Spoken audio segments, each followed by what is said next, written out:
বামপন্থী কর্মচারী সংগঠনের অধিকার যাত্রা এসে পৌঁছালো করণদিঘিতে। বামপন্থী কর্মচারী সংগঠন রাজ্য কোঅর্ডিনেশন কমিটির পক্ষ থেকে অধিকার যাত্রা বৃহস্পতিবার প্রবেশ করে করণদিঘিতে। বিভাজনের রাজনীতিকে পরাস্ত করে গণতন্ত্র পুনঃপ্রতিষ্ঠা করার দাবিতে, প্রশাসনের সমস্ত শূন্য পদ স্বচ্ছতার সাথে পূরণের দাবিতে, চুক্তিভিত্তিক অনিয়মিত সমস্ত কর্মচারীদের নিয়মিতকরণের দাবিতে এবং অবিলম্বে বকেয়া মহার্ঘ ভাতা ও রিলিফ প্রদানের দাবিতে অধিকার যাত্রা বৃহস্পতিবার এসে পৌঁছায় করণদিঘির মাটিতে।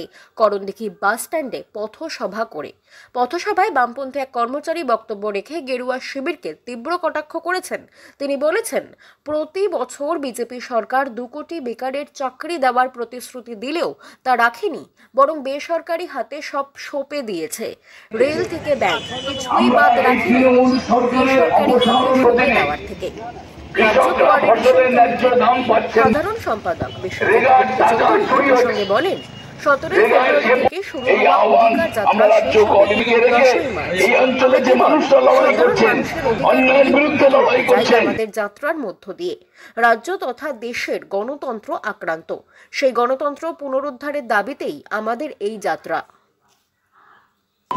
প্রিয় দর্শক, রাজ্যের শূন্য পদে স্বচ্ছ নিয়োগের দাবিতে বামপন্থী কর্মচারীদের পক্ষ থেকে মিছিল বের করা হয়েছে।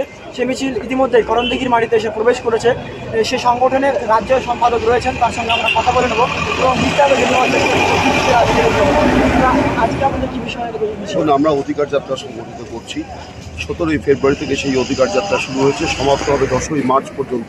রাজ্যের প্রত্যেকটা জেলা মহকুমা ঘুরে কলকাতার 8B বাস স্ট্যান্ডে আমাদের অধিকার যাত্রা সমাপ্ত হবে। আমাদের যে কারণে অধিকার যাত্রা, খেটে খাওয়া মানুষ তার অধিকার আক্রান্ত, দেশের গণতন্ত্র আক্রান্ত, পশ্চিমবঙ্গে গণতন্ত্র ভুলুণ্ঠিত, সেই গণতন্ত্র পুনরুদ্ধারের দাবিতে, সাধারণ খেটে খাওয়া মানুষ, যুব সমাজের চাকরির দাবিতে, শূন্য পদে স্বচ্ছতার সাথে নিয়োগের দাবিতে, অনিয়মিত কর্মচারীদের স্থায়ীকরণের দাবিতে আমরা এই অধিকার যাত্রা সংগঠিত করছি। আজকে বিভাজনের নাম করে মানুষের মধ্যে বিভেদ তৈরি করার চেষ্টা করছি। আমাদের বক্তব্য, খেটে খাওয়া মানুষ আমরা ঐক্যবদ্ধ, সেই সচেতন মানুষকে বিভ্রান্তির শিকার যাতে পরিণত করতে না পারে, সেই সচেতন করার লক্ষ্য নিয়েই মানুষের অধিকার জাগ্রত করার, প্রতিষ্ঠিত করার দায়িত্ব গ্রহণ করেই আমরা এই অধিকার যাত্রা সংগঠিত করছি। আপনার নাম পরিচয়? বিশ্বজিৎ গুপ্ত চৌধুরী, সাধারণ সম্পাদক, রাজ্য কোঅর্ডিনেশন কমিটি।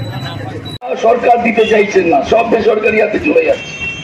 গোটা ব্যবস্থাটাই বেসরকারি সংস্থার হাতে সরকার সঁপে দিয়েছে। কেন্দ্রের সরকার, বিজেপি সরকার, তারা দেশের 2 কোটি বেকারের চাকরি দেবেন প্রতিশ্রুতি দিয়েছিলেন। প্রতি বছর 2 কোটি বেকারের চাকরি দেবেন, কোন চাকরি তারা দিতে পারছেন না। লক্ষ লক্ষ শূন্য পদ ব্যাংক, রেল, নানা পরিষেবাতে ফাঁকা হয়ে রয়েছে। কেন্দ্রের সরকার নানাভাবে বঞ্চনা করছেন যুবক সম্প্রদায়ের সাথে। শিক্ষিত বেকার যুবক যুবতীরা কোনো চাকরি পাচ্ছেন না। পরিযায়ী শ্রমিকদের কোনো নিশ্চয়তা, কোনো নিরাপত্তা দেশের সরকার কি রাজ্যের সরকার তারা দেখাচ্ছেন না।